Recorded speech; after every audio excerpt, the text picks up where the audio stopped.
Me, Ryan, 34. Got a decent job in logistics, a mortgage, 2 cars in the driveway. Living the so-called dream, I guess. Married to Paula for about 6 years. The first few years were great.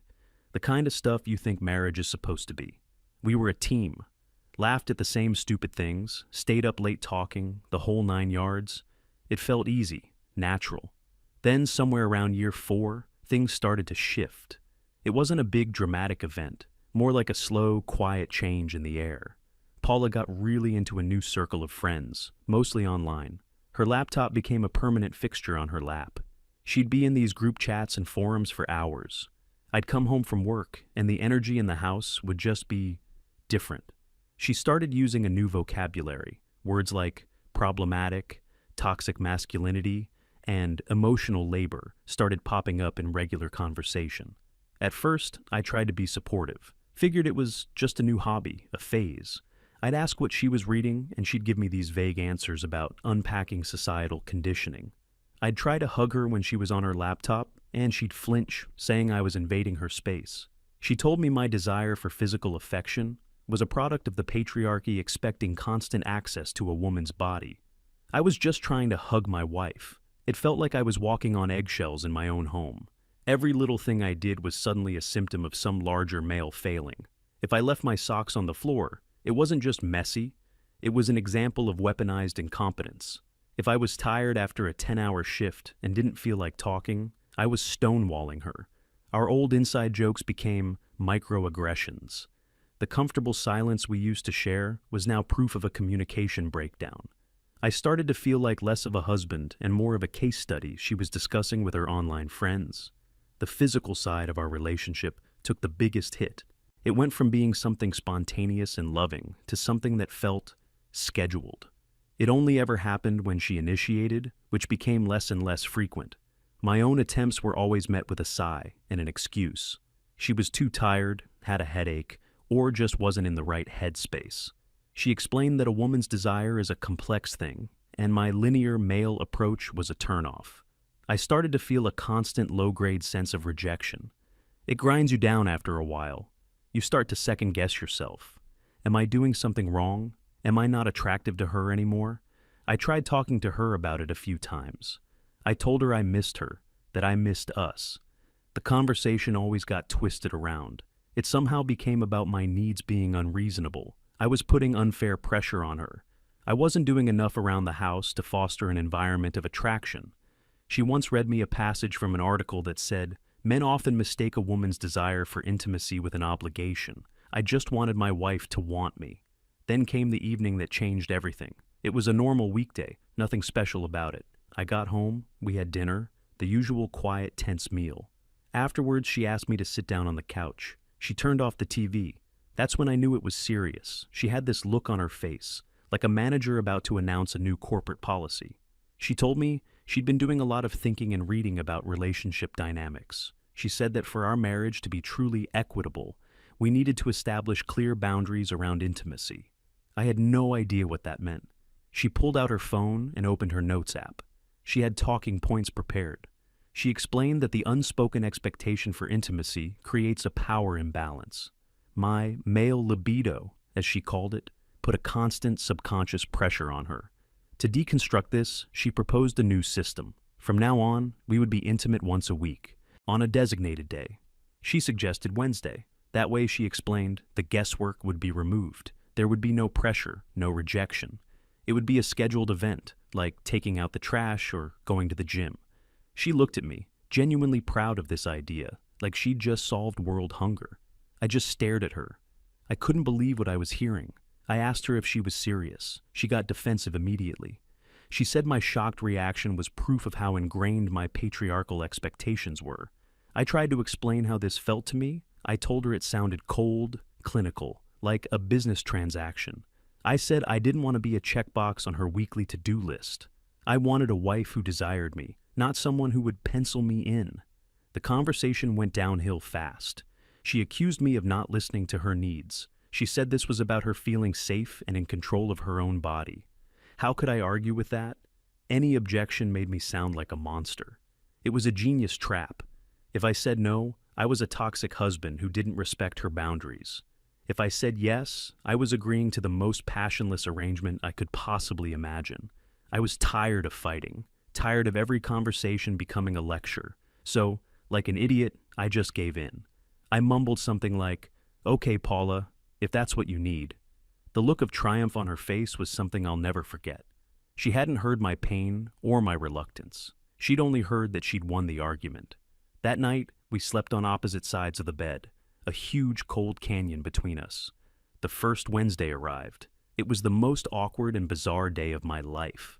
I went to work feeling like I had a weird doctor's appointment scheduled for that evening. I couldn't concentrate. When I got home, the atmosphere was thick with this unspoken agenda. We ate dinner, we watched TV. Then, around 9 p.m., she looked at me and said, "Well, are we going to do this?" Like we were about to assemble some IKEA furniture. The whole experience felt hollow. There was no passion, no connection. It was a purely mechanical act. It felt like performing a chore. Afterwards, there was no cuddling, no quiet talk. She just rolled over, picked up her phone, and started scrolling. I lay there staring at the ceiling, feeling more alone than I ever had in my life. This was my new reality. The next few weeks followed the same pattern. I'd feel a sense of dread building up as Wednesday approached. Sometimes I'd try to make it feel more natural. I'd compliment her during the day, try to start a nice conversation, maybe suggest we cook dinner together. It never worked. My efforts were either ignored or analyzed. She told me I was overcompensating and trying to manipulate the outcome. I was just trying to connect with my wife before our scheduled slot of intimacy. The whole thing was a mind game I couldn't win. One Wednesday, I came home from a particularly brutal day at work. I was exhausted, mentally and physically. The last thing I wanted was to go through with this charade. I thought, maybe she'll see I'm tired and we can just skip it. Nope. She came into the living room where I was sitting and reminded me what day it was. Her tone was impatient, like I was late for a meeting. I went along with it, and it was the worst it had ever been. I felt completely disconnected from my own body. It was a purely physical act, devoid of any emotion. It was profoundly depressing. After that night, something inside me started to shut down. I stopped trying. I stopped trying to make Wednesdays feel special. I stopped trying to connect with her on other days. I was just going through the motions of our life together. Work, eat, sleep, repeat. And on Wednesdays perform the marital duty. I became quieter, more withdrawn. I just didn't have the energy to fight anymore. Then came the incident that really broke something. It was about 2 months into this new system. A Wednesday. I got home, and she was in a bad mood. Apparently, she'd had some argument in one of her online groups. She was short with me all through dinner. I figured, okay, I guess tonight's not happening, which honestly was a relief. But then, later in the evening, she sighed heavily and said, "I guess we should get this over with. Get this over with." Those words just echoed in my head. I didn't say anything. I just nodded. We went to the bedroom, and it was just nothing. She was clearly not into it. She was just lying there, waiting for it to be done. I felt like a machine. The next day, I felt a kind of cold clarity I hadn't felt before. I realized this wasn't a marriage anymore. It was a roommate situation with a scheduled, passionless service attached. She wasn't my partner, she was my warden, and our intimacy was my ration. But the real turning point, the moment the switch finally flipped, came a couple of weeks later. Another Wednesday. I'd actually had a decent week at work, closed a big account. I was in a reasonably good mood. I got home, and Paula wasn't there. There was a note on the counter. "Went out for drinks with the girls, don't wait up." No mention of our appointment. She just canceled. With a sticky note, like you'd cancel a package delivery. I stood there in the kitchen, reading that note over and over. I wasn't angry. I wasn't even sad. I felt nothing. It was a profound, empty, and strangely peaceful nothing. The obligation was lifted. The dread was gone. I ordered a pizza. I watched a movie she would have hated. I went to bed early and slept better than I had in months. She came home late, didn't even look in on me. The next morning, she said nothing about it. No apology, no explanation. It was just a canceled appointment, business as usual. And for me, that was it. The last little ember of hope I'd been protecting finally went out. I stopped caring about Wednesday. I stopped caring about her schedule. It was just over. The part of me that had been trying, that had been hurting just went quiet. At work, people started to notice a change in me, but not in a bad way. I was more focused. I threw myself into my projects. My colleague Tom, who I'd worked with for years, pulled me aside one day during lunch. Tom's a good guy, divorced but not bitter, just pragmatic. He asked if everything was okay at home, said I seemed different lately. I was hesitant to talk about it. It felt embarrassing, but he was genuine, so I gave him the short version. I told him about the weekly schedule. I expected him to laugh or make a joke, but he just listened, his expression getting more and more serious. When I finished, he was quiet for a long moment. Then he looked at me and said something that hit me like a ton of bricks. He said, "She didn't put a boundary on intimacy, Ryan. She put a price on it. And the price is that you have to live by her rules, on her time, and only when she feels like it. It's not a partnership. It's a power play," he went on. He said the moment a relationship becomes a list of rules and obligations instead of a source of comfort and desire, it's just a contract.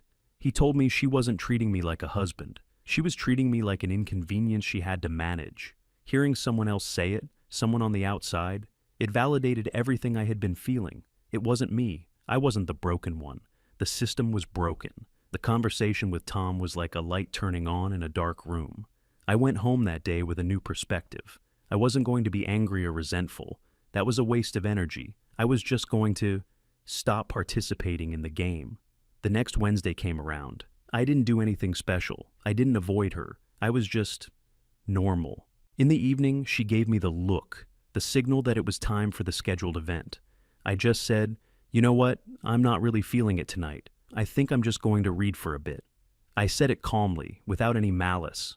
The confusion on her face was immediate. This wasn't part of the system. I wasn't allowed to say no. Only she was. She didn't know how to react. She just stammered, "Oh, okay." And then she left the room. It felt like I had taken my first breath of fresh air after drowning for months. That weekend, I did something I hadn't done in years. I went out to the garage. Under a dusty tarp was my old motorcycle project, a bike I'd bought right before we got married, with dreams of restoring it. I never had the time, or rather, I never made the time. My free time was always supposed to be our time.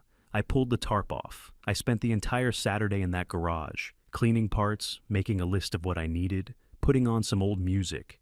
I didn't think about Paula. I didn't think about our problems. I was just working with my hands, solving mechanical problems. It was peaceful. When I came inside that evening, covered in grease but feeling fantastic, Paula was on the couch, laptop open. She gave me a weird look. She asked what I'd been doing all day. I told her I was working on the old bike. She just said, "Huh," and went back to her screen. A week later, I signed up for a gym membership. It was one of those 24-hour places so I could go after work whenever I wanted. I started going 3, then 4 times a week.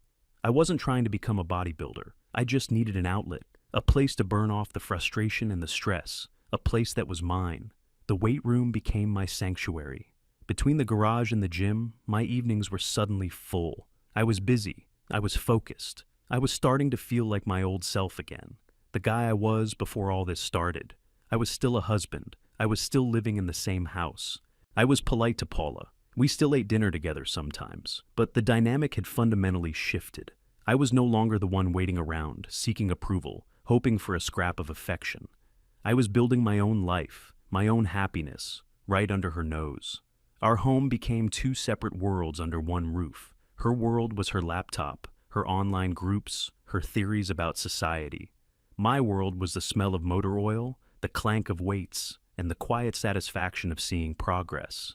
And I was happier in my world than I had been in a very long time. The next scheduled Wednesday arrived. She approached me again, this time a little more hesitantly. And again, I politely declined. I told her I was planning on hitting the gym after dinner. This time, she didn't just accept it. I could see the irritation on her face. She asked me what was going on. I just told her the truth. I said the schedule wasn't working for me, the whole idea of it. It had killed any desire I had left. I told her I wasn't interested in a scheduled mandatory intimacy session anymore. She launched into a full-blown lecture about how I was being manipulative, how I was engaging in passive-aggressive behavior, how this was a classic example of male fragility. The old me would have argued. The old me would have gotten defensive, tried to explain my feelings, and ended up apologizing for something I didn't do. But the new me just stood there and listened. I let her say her piece. All the buzzwords, all the accusations. When she was done, I just nodded. "I hear you," I said. "But my feelings haven't changed. I'm going to the gym." And I left. I left her standing there in the middle of the living room, fuming. For the first time, her words had no power over me. They were just noise. I realized she hadn't been listening to me at all. She was just angry that her system, her perfect little structure of control, was failing. It wasn't about connection for her. It was about compliance. And I was no longer complying. My walking out on her mid-lecture was a declaration of independence I didn't even know I was making. The immediate aftermath was silence. A very loud, very heavy silence. For the next few days, Paula treated me like I was a ghost. She wouldn't look at me, wouldn't speak to me. If I entered a room, she would leave. It was a classic cold shoulder, designed to make me feel guilty and come crawling back, begging for forgiveness. A few years ago, it would have destroyed me. I would have hated the tension, the feeling that I had disappointed her. But now, it was just quiet. I found I didn't mind the quiet at all. It was peaceful. My routine didn't change. Work, gym, garage. I was making real progress on the bike. The engine was cleaned, parts were ordered. I was starting to see it take shape. It felt good to create something, to fix something that was broken and see tangible results. A stark contrast to my marriage. After about a week of the silent treatment failing to get a reaction, Paula shifted tactics. The passive aggression started. It was subtle at first, little jabs here and there. "Must be nice to have so much free time for hobbies," she'd say while I was cleaning grease off my hands. "I wish I had the luxury of spending 2 hours a day just focusing on myself." I never took the bait. I'd just give a non-committal or a simple yeah. My lack of reaction only made her escalate. She started criticizing my new habits. The money I spent on motorcycle parts was frivolous. My gym membership was a vain expense. She claimed I was neglecting my responsibilities around the house, even though I was doing the same amount of chores as always. She was trying to find a lever, any lever, to regain control over me. It was so transparent. She wasn't angry that I was in the garage. She was angry that I was in the garage and happy. My happiness was something she couldn't manage or schedule. It existed outside of her system, and that was unacceptable. I kept my conversations with her brief and to the point. I wasn't rude or mean. I was just neutral, like a polite stranger.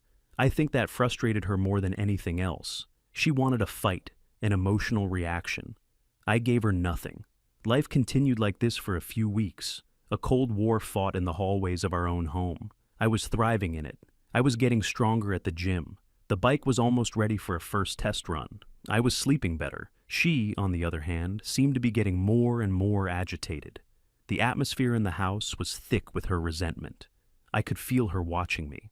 When I'd come home from the gym, feeling good, she'd be on the couch, staring at me with this intense, analytical expression. I could almost hear the gears turning in her head, trying to figure out a new strategy. And then she deployed her nuclear option. The one thing she was absolutely certain I couldn't resist. It was a Friday night. I had just gotten back from the gym and was about to head to the garage for a couple of hours. I walked into the kitchen and she was there. She wasn't in her usual sweatpants and old t-shirt. She was wearing a dress I hadn't seen in years, one I used to love. Her hair was done. She was wearing makeup. She had opened a bottle of wine and 2 glasses were on the counter. "Hey," she said, her voice soft, the way she used to talk to me. "I thought we could have a nice evening, just the 2 of us." It was a full-court press. She was trying to remind me of the woman I had married, not the person she had become. The old Ryan would have melted on the spot. He would have seen this as a sign of hope, a chance to fix things. But I wasn't the old Ryan anymore. I saw it for what it was. The most calculated move she had made yet. This wasn't about desire. It wasn't about connection. It was about power. She was losing her grip on me, and she was pulling out the big guns to get it back. She was trying to use intimacy, the very thing she had weaponized and rationed, as a tool to bring me back into line. And it was happening on a Friday, not a Wednesday. That was the most telling part. She was breaking her own sacred rule. The rules only mattered when they served her purpose. I leaned against the doorframe, trying to keep my voice even. It's nice of you to do this, Paula, but I was actually planning on finishing the wiring on the bike tonight. Her smile faltered, just for a second. The bike can wait, she said, her voice still trying to be playful. I've missed you. That line, I've missed you, almost got me. It was a ghost of our past. But it was too late. I appreciate that, I said, keeping my tone polite. But I really want to get this done. I'm really close to finishing. I walked over to the fridge to grab a bottle of water. I didn't look at her. The silence in the room was deafening. I could feel her stare burning into the side of my head. I took a long drink from the water bottle, then turned to face her. The soft, inviting mask was gone. Her face was a storm of confusion and fury. She couldn't comprehend it. I had just rejected her. Me, the guy who had been begging for her affection for years. The one part of our dynamic she thought was immutable was that she was the gatekeeper and I was the supplicant.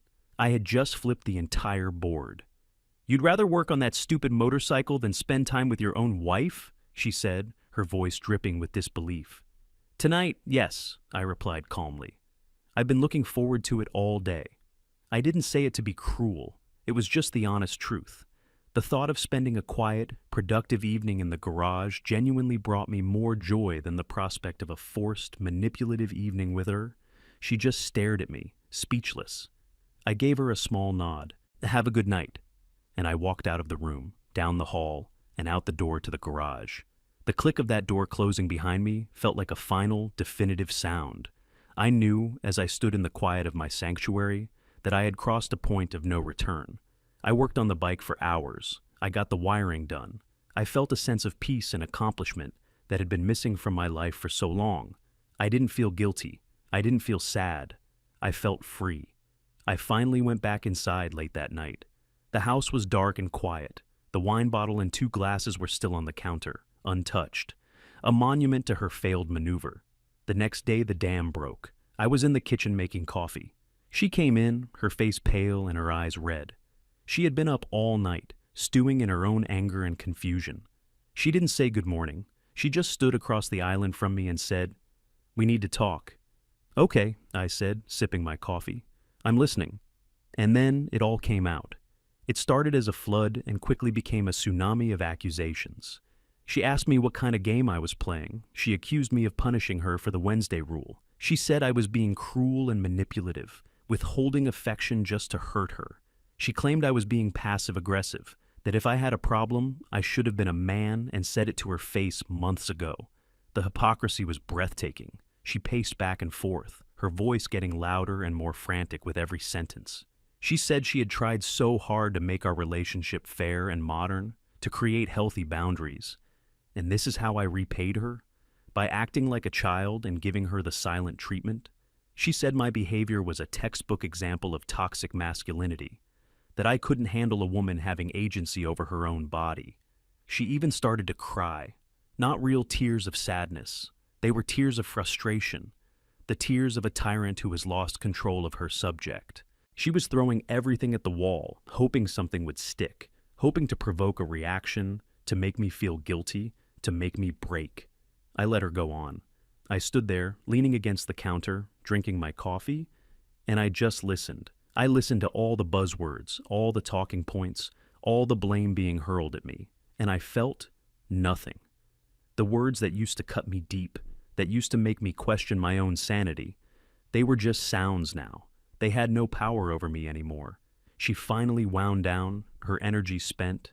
She was breathing heavily, looking at me, expecting something. An apology, an argument, a confession. I took one last sip of my coffee, placed the mug gently on the counter, and looked her straight in the eye. My voice was calm. It was quiet. It was the quietest thing in the room, but it was the only thing that mattered. "Are you done?" I asked. She just blinked, thrown off by the question. "Good," I said, "because now you're going to listen." "This isn't a game," I started. "There is no strategy. This isn't me punishing you. This is the consequence of your own actions. This is the end result of your system." I took a step closer, but my tone didn't change. "You didn't want a husband, Paula. You wanted a project. You wanted to deconstruct me, to fix my problematic masculinity.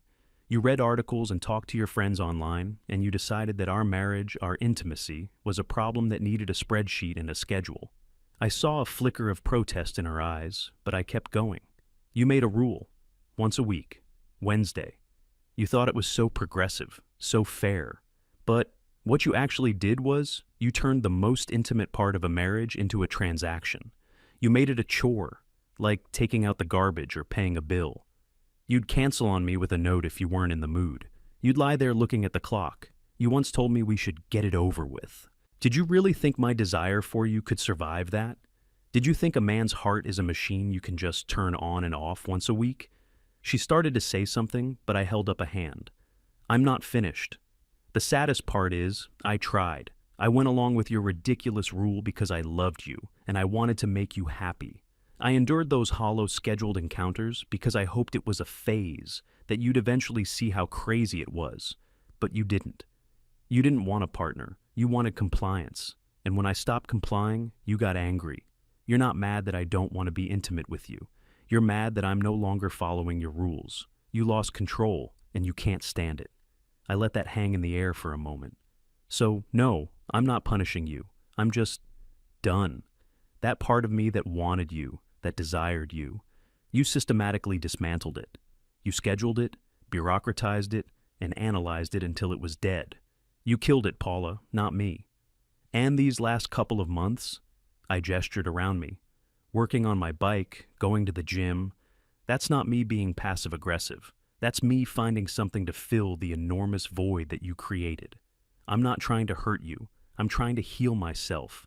I've found a way to be happy without you, and you can't stand it. I finished. The silence that followed was absolute. Every accusation she had thrown at me had been dismantled, not with anger, but with the cold, hard truth. Her tears had stopped. Her face was blank. It was the look of someone who had just been forced to see the unvarnished reality of their own behavior, and they had no defense against it. She had no more buzzwords, no more talking points.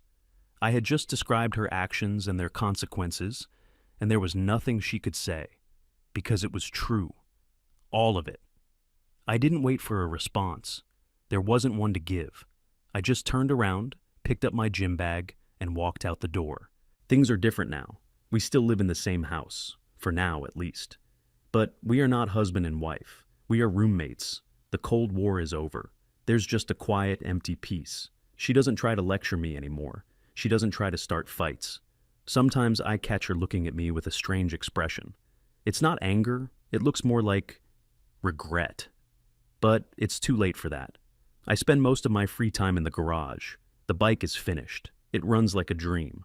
Sometimes I just sit out there with it, the smell of gasoline and oil in the air, and I feel content. She got what she wanted. A marriage with no pressure, no expectations. A partnership that has been deconstructed into two separate, autonomous individuals. She created a perfectly fair, equitable, and passionless existence. And now she has to live in it. Alone. I guess in the end, you should be careful what you wish for.